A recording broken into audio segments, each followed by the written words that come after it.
kalau memang sejarahnya seperti itu dan melakukan ritual itu tujuannya untuk itu biar tidak keguguran, maka tentu dalam hal ini makanya sampai sekarang kan masih ada ustadz-ustadz, masih ada semangat untuk itu kan masih banyak. Setiap ada penanya yang apa itu kan terus di telepon sendiri. Suruh nelpon, Pak. Suruh nelpon lagi. Difasilitasi sendiri. Ada di antara ustadz itu fasilitasi sendiri. Tidak usah saya sebutnya, inisialnya Ustadz H. Gitu ya. Bisa Heri soalnya hati-hati. Ya, ya.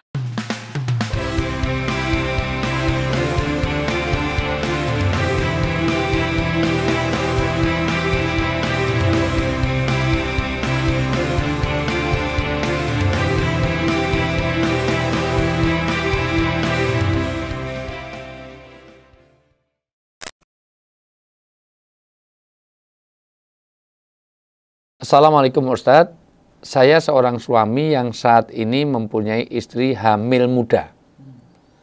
Ini hamil muda, jadi bukan istrinya yang muda, tapi hamilnya yang muda.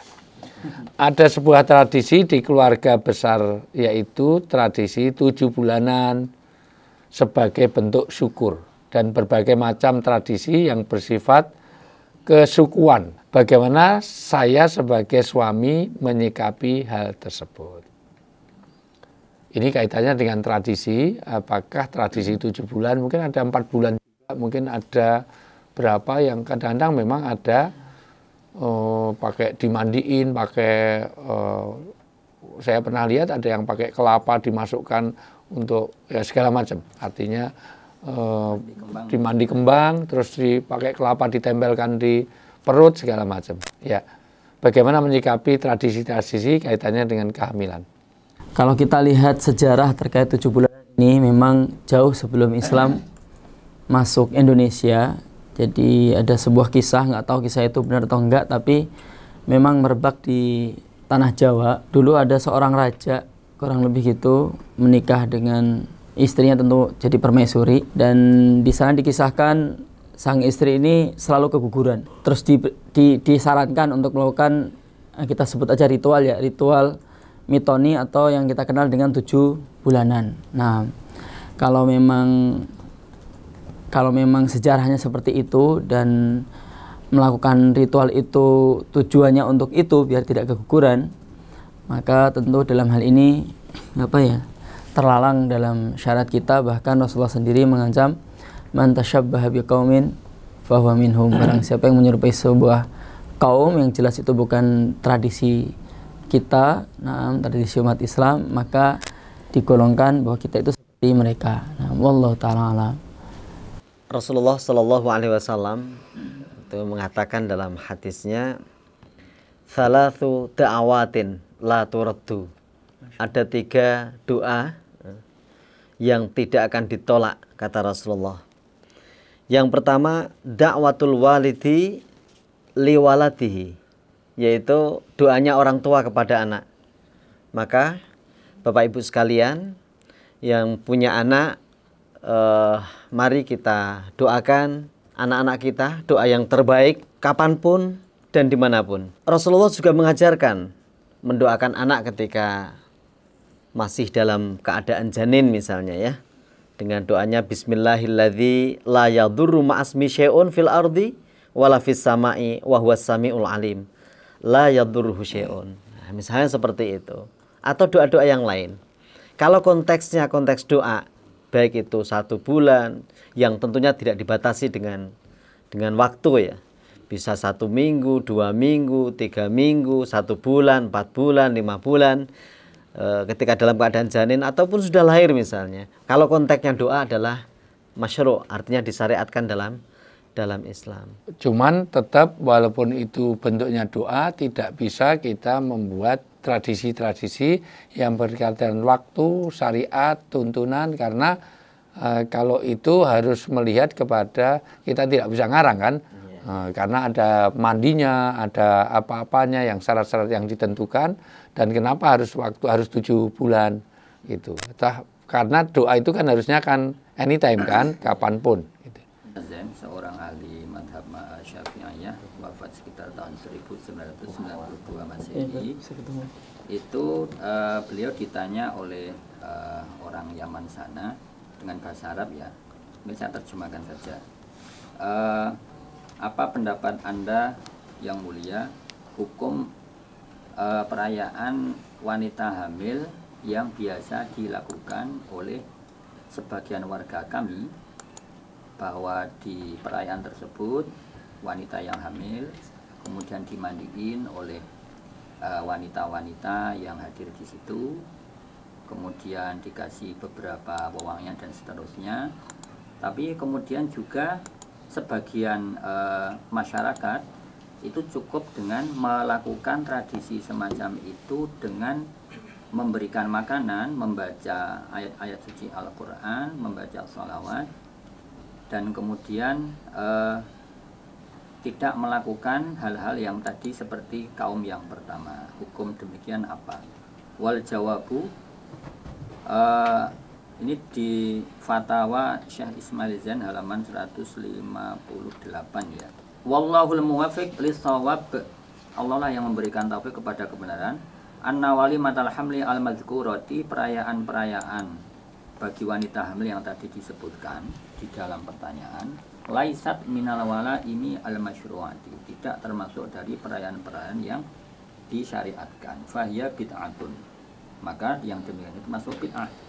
Wa qad takunu, dan bisa jadi juga bid'atan qabihatan, merupakan bid'ah yang sangat jelek buruk.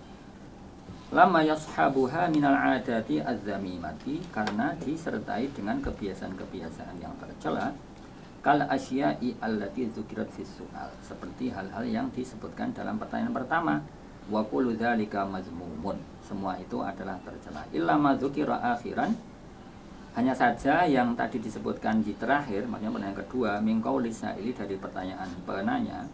Memang ada yang tadi disampaikan Ustaz Wijayanto seperti memandikan dengan apa, telur atau apa atau bunga-bunga, itu kan memang termasuk kebiasaan-kebiasaan yang tidak masyru'ah begitu ya. Tetapi kalau misalnya tadi ya menambah dengan Ustaz Muji tadi dengan lantaran membaca Al-Quran, doa, itu mungkin sangat baik ya begitu. Karena apalagi kita tahu bahwa untuk menjadi anak yang soleh itu kan tidak, cara mendidiknya kan tidak hanya ketika dia sudah lahir, bahkan ketika di kandungan pun, bahkan sebelum ada pun kita kan dituntun. Mohon maaf, kita kembali kepada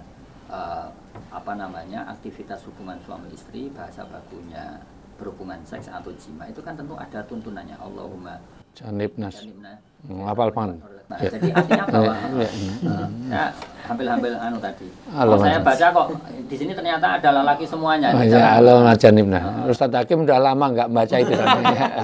Baca tiap hari tapi kemudian cuma baca doa aja kayaknya. Ya, jadi intinya bahwa ternyata proses untuk mendidik anak agar menjadi soleh atau solihah itu berproses dari bahkan sebelum janin itu ada, saat janin itu ada, setelah lahir, dan ketika melalui proses kehidupan itu. Nah, kembali kepada pertanyaan bahwa berarti ada yang namanya tradisi, namanya monggo lah, mau mitoni atau apapun seperti itu, ada yang memang bid'ah ghairu masyru'ah, tapi ada juga yang boleh. Seperti yang tadi saya menurut Ustaz Muji, kalau dengan mendoakan ya, tanpa disertai dengan embel-embel yang berbau-bau tidak ada tuntunan, itu saya pikir ya boleh-boleh saja. Tapi tidak harus ditentukan bahwa ini sebulan, 2 bulan, 3 bulan, tidak itu. Betul. Artinya bukan karena harinya sebenarnya, bukan karena harinya, bukan karena tradisinya, tapi kepada niatnya tadi. Sebenarnya teori tradisi ini sudah disebutkan oleh ulama di kitab-kitab Al-Qawaid Al-Fiqhiyah atau kaidah fikih, dan juga di kitab usul fikih. Yang mana di dalam usul fikih kita atau qawaid fikih kita kenal dengan al-'adatu muhakkamatun. Sebutan selain al-'adatu adalah al-urfu, yaitu tradisi yang sudah dikenal ya, atau yang sudah mengakar di masyarakat begitu. Syekh Abdul Wahab Khalaf ya, salah satu ulama Al-Azhar itu membagi al-urfu itu menjadi 2. Yang pertama al-urfu sahih, yang kedua al-urful fasid. Al-urfu sahih atau urf yang bisa diterima di dalam Islam, tradisi yang bisa diterima di dalam Islam itu yaitu yang pertama adalah ma ta'arafahun nas, yaitu sesuatu tradisi yang betul-betul sudah dikenal oleh seluruh masyarakat, seperti tradisi mitoni, ningkepi dan sebagainya itu sudah dikenal ya. Kemudian yang kedua, wala yukhalifu dalilan syar'iyan. Yang kedua, tidak boleh menyelisihi dalil syar'i. Dalil syar'i itu ya Al-Qur'an, hadis, ijma, qiyas dan lain sebagainya itu. Kemudian wala yuhillu muharraman, tidak menghalalkan sesuatu yang diharamkan. Kemudian la yubtilu wajiban, tidak boleh membatalkan sesuatu yang diwajibkan. Nah, itu adalah al-urfus sahih. Kemudian al-urful fasid, yaitu tradisi yang tidak bisa diterima di dalam Islam itu. Yang pertama adalah yukhalifu asyar'a, tentunya tradisi yang menyelisihi syariat.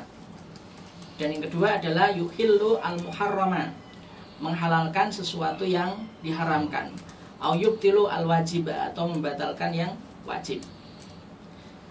Nah, ini tergantung tadi Ustaz sudah menjelaskan ya, Ustaz Muji juga, jika memang tingkepan dan mitoni itu untuk mengamalkan ajaran Jawa atau kejawen misalnya, nah itu tentu berbeda dengan ketika diniati dengan tasyakuran, dengan doa bersama, tentu beda. Jadi tergantung niatnya. Jika niatnya itu memang untuk tasyakuran, untuk berdoa, nah itu doa keselamatan, tidak ada masalah. Dan sekali lagi Islam tidak juga membatasi tasyakuran itu dengan waktu. Sekali lagi ya, Islam itu tidak membatasi tasyakuran dan sebagainya dengan waktu. Allah Ta'ala. Ya, artinya kalau mau itu dilakukan, mau 6 bulan, mau 7 bulan lebih 2 hari juga nggak ada masalah. Nah, masalahnya begini, di dalam surat Al-Baqarah ayat 170 itu sempat terjadi di tradisi jahiliyah juga.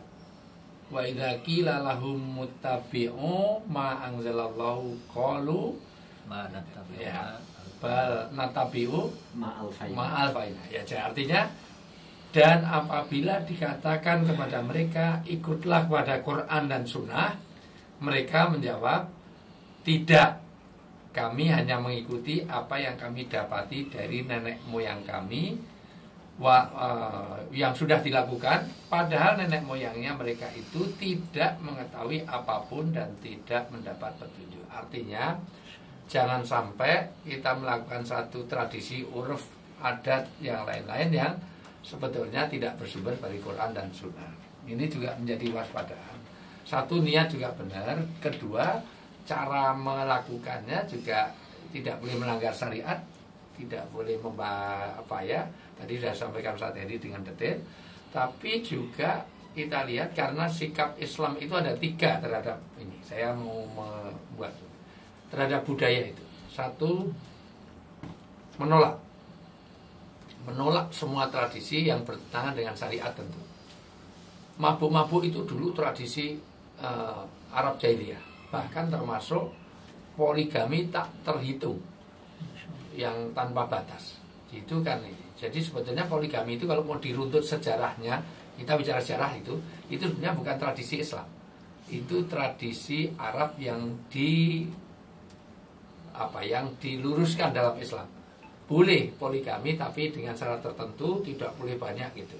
Karena ada orang yang bangsa-bangsa terdahulu kan, iya, India, Syria, iya, termasuk Jawa juga dulu raja-raja itu luar biasa, raja-raja itu. Makanya sampai sekarang kan masih ada ustadz-ustadz, masih ada semangat untuk itu kan, masih banyak. Setiap ada penanya yang apa itu kan terus ditelepon sendiri. suruh nelpon Pak. Suruh nelpon lagi. Difasilitasi sendiri. Ada di antara ustadz itu fasilitasi sendiri. Tidak usah saya sebutnya, inisialnya Ustadz H gitu ya. Bisa Heri soalnya hati-hati. Ya,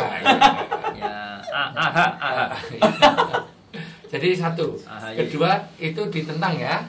Yang kedua dibiarkan. Dibiarkan itu ternyata banyak tradisi yang Islam tidak melarang, karena memang tidak bertentangan, tapi juga tidak ada perintah.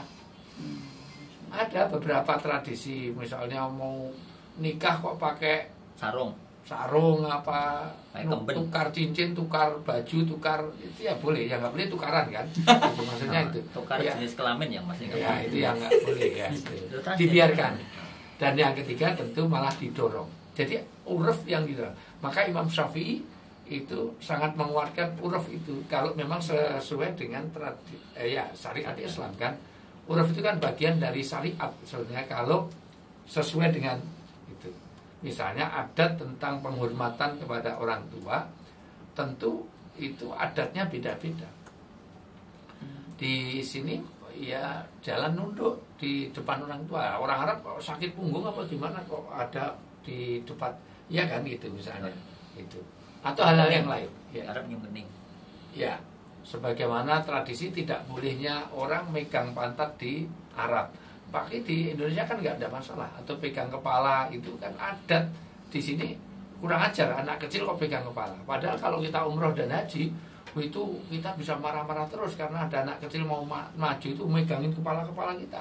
Padahal kita orang tua itu anak kecil megangin kepala kurang ajar. Nah itu kan uruf yang saya pikir itu didukung oleh agama. Itu. Ya begitulah. Tapi mungkin sih ya. Kalau terkait dengan tingkap dan seterusnya itu Ya. di latar belakang keyakinan ya Nah masalah. ini etikodiahnya ya. Nggak ada masalah. Misalnya apa itu? Pakai kelapa kembar, gambar Ya, itu Arjuna. yang saya maksud itu. Ya.